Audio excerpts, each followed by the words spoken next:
Bulstrode.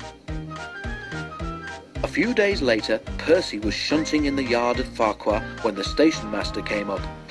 "Leave those trucks, please, Percy," he said. "There's an emergency down at the harbour. The Fat Controller wants you to go and sort it out straight away." "But Toby can't," began Percy. "Never mind that," the station master said. "The Fat Controller needs you double quick. Leave us to worry about the shunting." He hurried away to make the arrangements. Bulstrode was a barge used for carrying stone. He was a disagreeable barge. Nothing was ever right for him, and he grumbled unceasingly. Trucks grumbled too, but they went a patch on Bulstrode. Come on," shouted Bulstrode rudely one morning. "Why aren't you trucks where you should be? How can I be loaded if you dawdle about up there, eh?"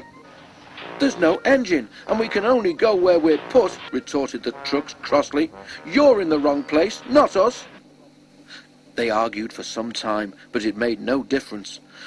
Bulstrode was in the wrong place, and he was not due to leave until the next day, but he wasn't going to let a little thing like that stop him complaining.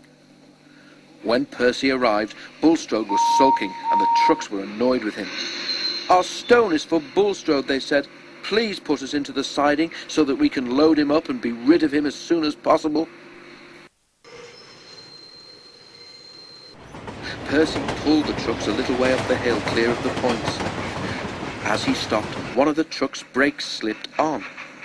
When Percy began to push, the trucks started with a jerk, and a coupling broke. 4 loose trucks, heavy with stone, gathered speed. "Help! Help!" they wailed. The trucks rattled along the quay, straight towards Bulstrode, unsuspecting at the end. Bulstrode heard a rattle and a shout or two, but he could see nothing.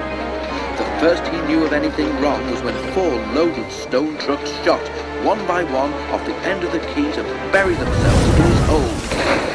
"Oof!"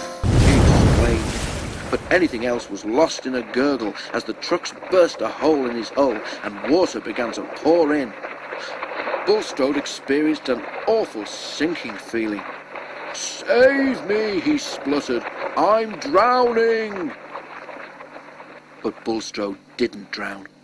As chance would have it, the tide was out, so he did not go right under the water.